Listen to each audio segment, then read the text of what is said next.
All right, here we go. Answering viewer comments. This comment is from Maria. I'm not sure the rest. Maria someone. How come when I meditate, my whole body warms up, especially my arms, hands, and chest? Thank you so much for your helpful video. I don't know.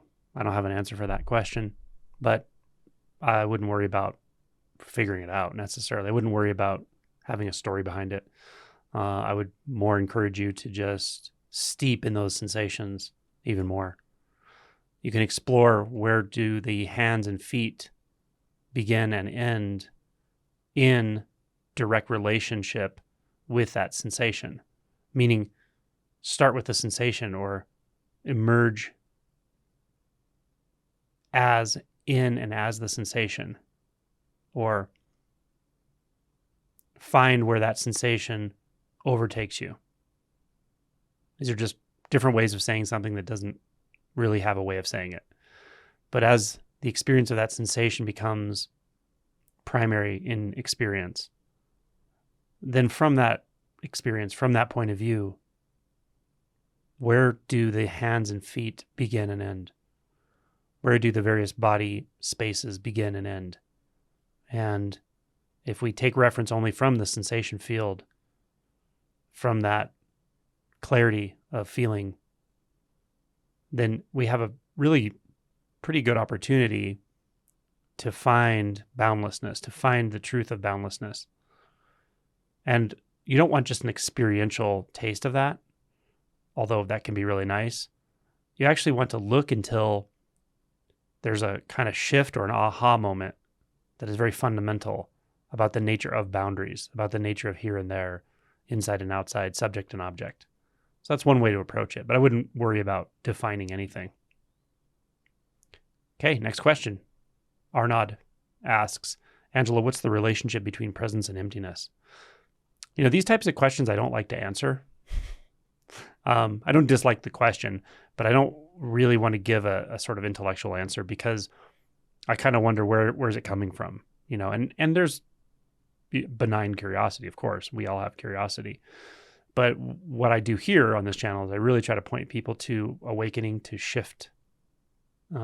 shifting, to continuing to awaken and continuing to unbind from the perceptual filters that create illusions. And defining terms doesn't really help with that, is what I find.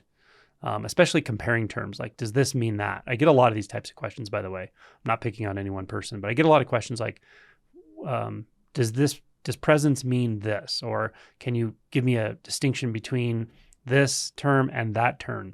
Which one, you know, is unbound consciousness the same as like Rigpa? Or just as an example, like trying to compare terms. And maybe sometimes that can be helpful, but for the most part, I'm like, why don't you find out for yourself? Like, what is your experience? What is your experience of presence, right? In this case, what is your experience of presence? Okay. And if you have an experience of presence, if that points somewhere in your experience, that's great. Go there, right? And then do you have an experience of emptiness? Is emptiness, the word emptiness, does that mean something to you experientially? And if it does, great. Go to it.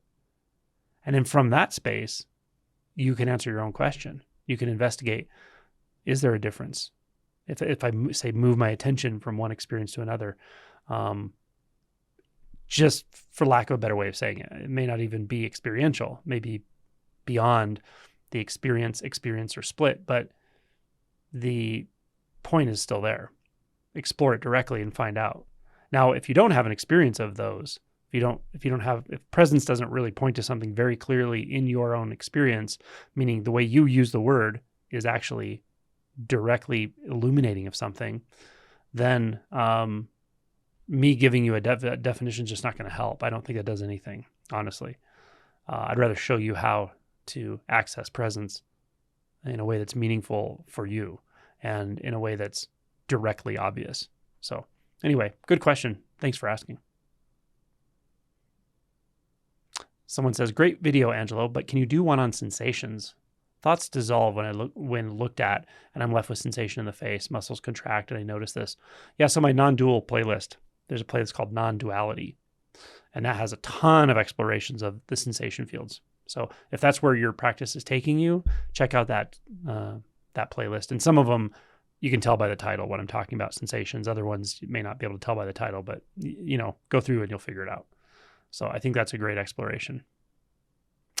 Now, I'm going to go to the rest of your question though.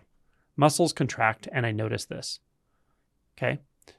If you're meditating in a thought space, if you're meditating in the space of consciousness, if you're meditating on the nature of, let's say, unbound consciousness, which is the experience of consciousness, being conscious, with no qualifications beyond being conscious, right? Which means no identifying with thoughts. No thoughts are no experience of being the thinker and thoughts being opposed to the thinker are dividing up that experience. That's what I mean by unbound consciousness. If you're in that space and you notice something like muscles contract, right? And even you said it, I notice this. That mere noticing in this space, if this is the meditation you're doing, the noticing of it is itself a thought. I'm not saying the contraction experience is. I'm not saying the direct sensation of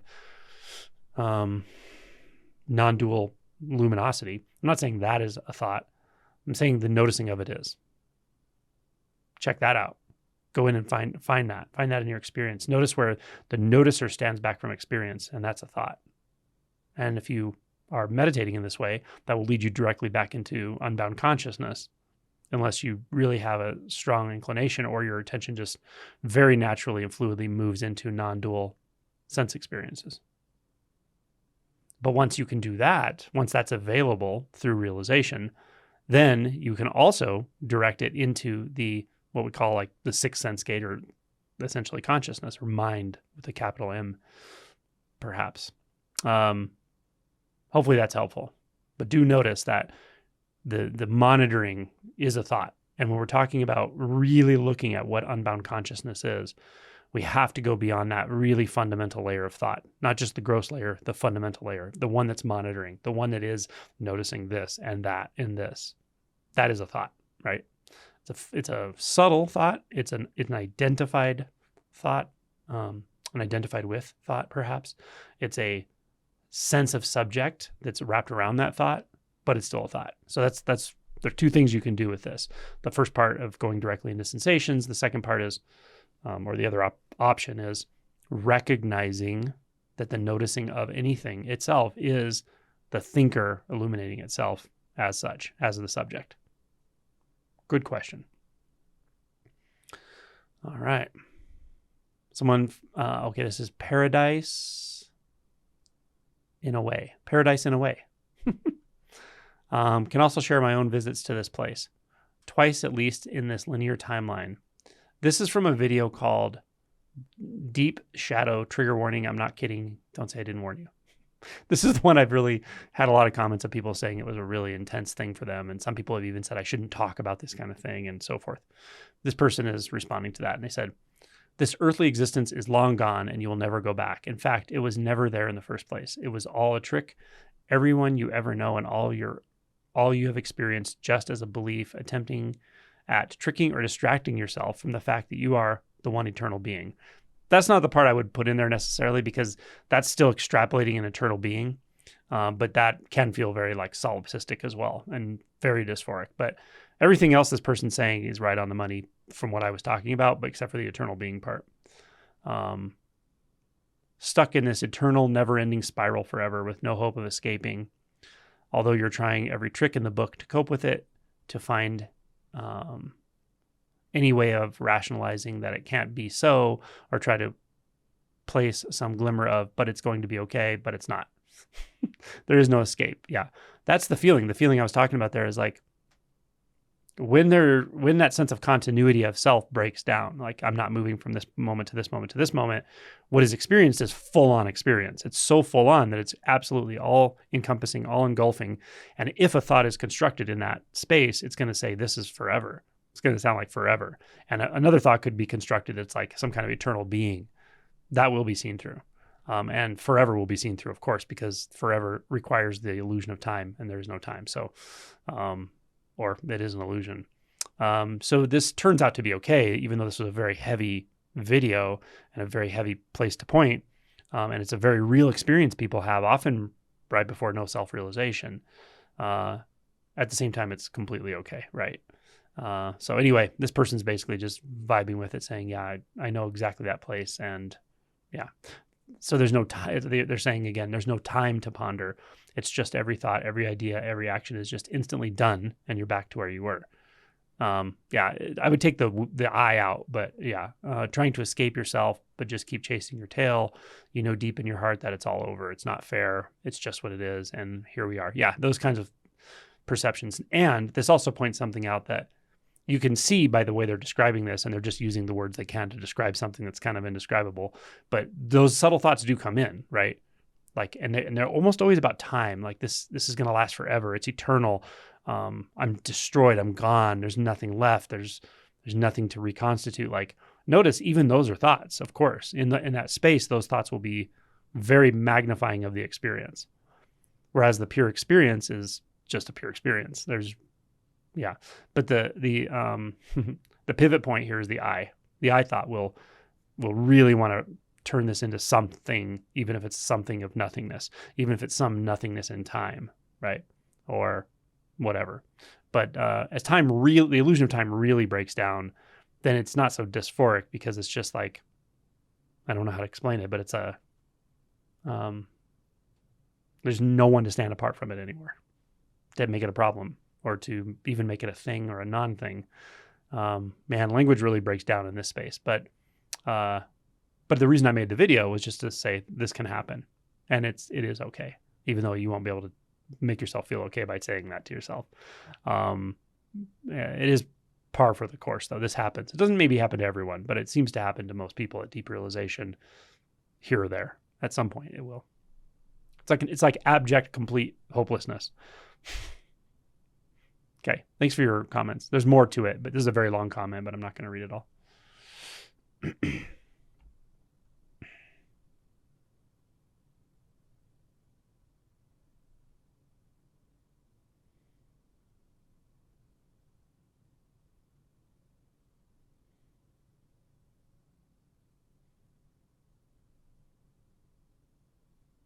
Someone's saying, this was so helpful. They're referring to this video called Feeling Stuck, How to Release Trapped Emotions Quickly.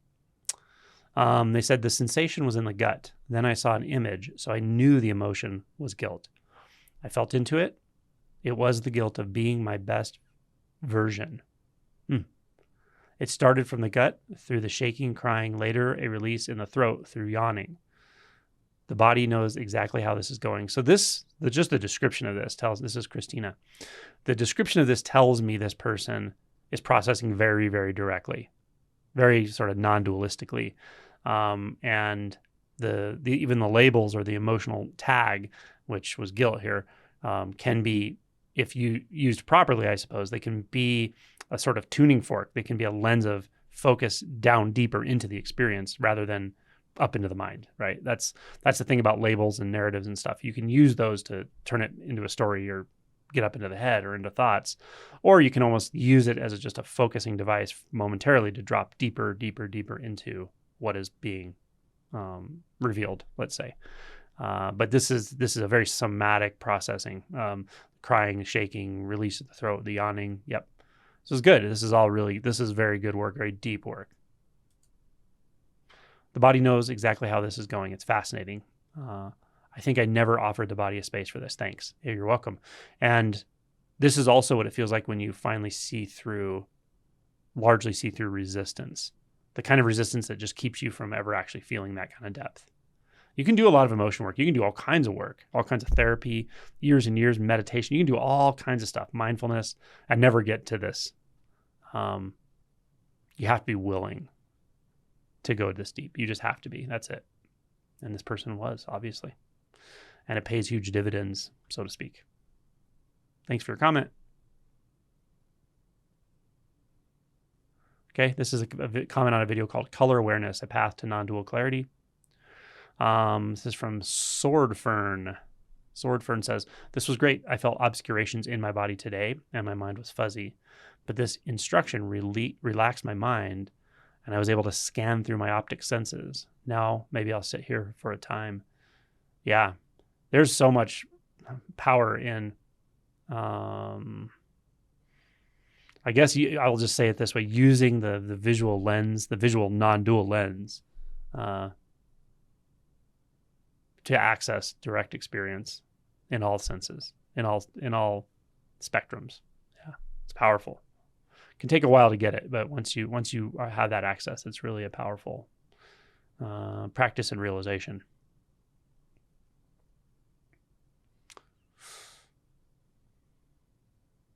Okay, this is a Livy Clippa.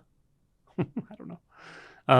This is on the video where I interviewed Sasha. It's called Weird Stuff Started Happening. It's a really good interview if you're curious. When Sasha said that everything is just a belief, my mind stopped for a moment and there was no center and fear kicked in. It was a very physical fear, felt like, in the body. This is the fear barrier I talk about, and it's okay. If that comes with any of this stuff, or when you're meditating or doing inquiry, just feel into it. Just feel it. Notice what is a sensation, and notice what is interpretation. Like, I'm going to die. I can't do this. The mind racing. Just notice the difference, and then see if you can just kind of sit with the sensations more, even if they're intense and big, the heart racing and so forth. See if you can just sit with that and let those thoughts kind of go on their own for a bit, and the whole thing will subside with some time. Yeah. Stay as experience close as you can to the sensations is my advice. This is from Alfred. Thank you for your work to free us. Oh, my pleasure. Yeah, the work really is your own willingness to free yourself. To free yourself from the invisible chains. Because you're already free, but if it doesn't feel like you're already free, then sometimes you got to look a little closer at what's actually happening, what the obscurations are. And that's the key. That's what this whole thing's about.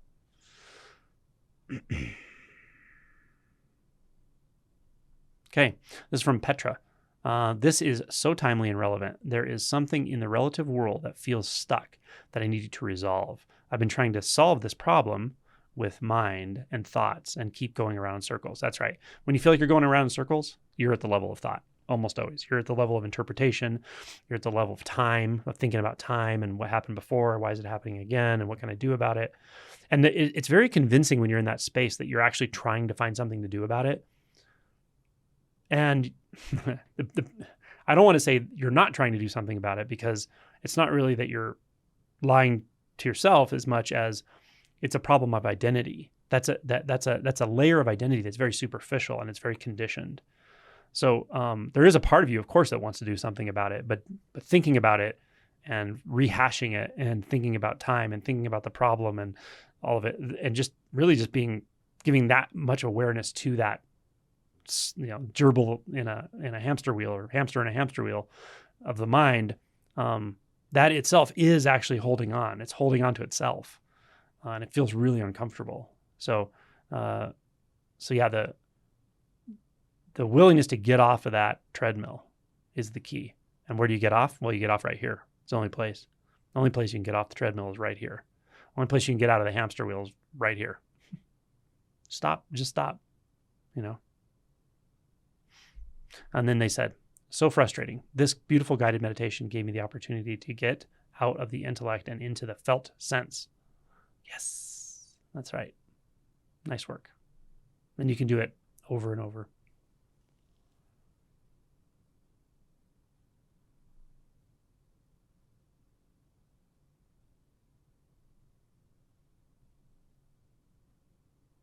Some comments I can't even understand. I can't even read them because the words are, I don't know if it's a language barrier or like translation, or it's just sloppy writing or something. I don't know. Not that I'm not guilty of that. When I text people, a lot of times I make a lot of errors because I text real fast. But anyway, if I skip your messages, that's why. I have realized, this is from J. Bluffy. I have realized that I've been pursuing spirituality for the past year only out of my ego. That's a great thing to realize. It's good. It's not bad, not a failure, not no reason to judge yourself. That's reaching another level of clarity. That's all that is. It's just seeing closer what's happening. Everybody's going to start out by pursuing the ego interests, even if there seem to be spiritual, non-dual, psychedelic-based stuff. There's still going to be a bunch of ego mixed into it, and you want to do it to make yourself feel better. It's fine. Or to get something or get somewhere. All that's fine. That's just what's going to happen. But when you start to see below that, deeper, that's great. The rest of their comment, awakening is just my next desire out of the many that came before it. Great. So here's the thing. What if that part that, as you say, it's just my next desire, but even identifying with that you are that bundle of desires, maybe that's just not right. So awakening is something that can happen even though all that's happening, because all of that doesn't stop anything. It doesn't start anything. It doesn't make anything happen. It doesn't keep anything at bay. Awakening happens now, and it doesn't really care about your storyline at all. So you're starting to get deeper in there. But if you really identify with this, awakening is just my next desire out of many, blah, blah, blah. Of course, it's everyone's deal at first. But if you really identify with that too much, then you'll stop any practices, right? You'll be like, oh, well, there's no point. There's nothing to do. And it just happens or it doesn't. That's an error too. That's just the next thought, next string of thoughts and beliefs. So there is something happening. There is something available. There is something already here. That's all true, right? But it has nothing to do with your thoughts. It has nothing to do with your idea of time and moving through time and getting something and being the receiver of some experience. It just doesn't have to do with any of that. So where else can you look right now? Where else can you look when you just recognize that that's not what it is, right? So it doesn't mean that the whole spiritual project, the whole awakening process, the whole tamale is completely bound up in your own ego. That's just the ego's view. That's kind of arrogant. I'm not picking on you. I'm saying this is the way the ego functions. It sees the world through its own lens, but it believes that world is like, it believes it understands everything about that world somehow, but it just doesn't. So that's just a side effect. The sense of you being a seeker, wanting this and that out of awakening, it's just a side effect. They're momentary thoughts, really. There's something way bigger going on with you, with your experience. Way bigger. Out of scale of the mind. So what is completely out of scale right now? What is beyond the dimension of mind? What is beyond the dimension of understanding intellectually? Find that. Look at it. It's right there. It's right here. Yeah? Give it your attention. Notice it. Let it totally disrupt this system. Yep. Great. I like it. I'll read the rest of their comment because it goes along with what I'm saying. This feels like a complete and utter failure on my part for not noticing or realizing. Good. So that's the next thing that happens when you start to break that spell of seeking, of thoughts. The next stop is the emotion body, and you feel like failure, right? We don't want to feel like failure, so we construct a doer mind. Well, when you start to stop that mind, or when you start to erode that doer mind, you find the emotions that you've been avoiding with it. That's great. Just keep going down in that direction. That's where you go, right? The process is working. Everything you're describing here tells me the process is working. And yeah, utter failure, right? It's complete and utter failure. At this, you will be. Everyone's a complete and utter failure at awakening. You have to be, because you can't make reality become reality. It already is reality. Can't leave a room you've never left, so to speak. So yeah, you're going to be a failure here, and that's great. So feel the failure and just keep looking around. What else is going on here? What is the deal? What is the truth? What is truth? Like Pontius Pilate asked Jesus, what is truth? What is truth? It's a great question. And I promise you, it is here. You don't have to look anywhere else for it. That's the beauty of this. You're in a good place. And then the last sentence, I can't force my way to awakening. That's right. You cannot. Can't force the hand of awakening. You can still be open to it, though. You can still inquire, and you can still be curious. I'm not sure what to do now. Perfect. You don't have to worry. When you get to the point where you just are like out of options, you're in a good place. You may be to that point, you may not yet, but at some point you'll be out of options, and yet the curiosity is still there. What is this? What is it they're talking about? Why do I, not that they're talking about it, why do I know when I hear it that it's here? I can feel it. What is it, right? Who am I? Where am I? These questions all point to the same thing. What is mu? And when you're out of options and you don't know what to do next, and you've failed at the endeavor of thought creating reality, you're in a good place. Awesome comment. Thank you. Okay. That's it for now.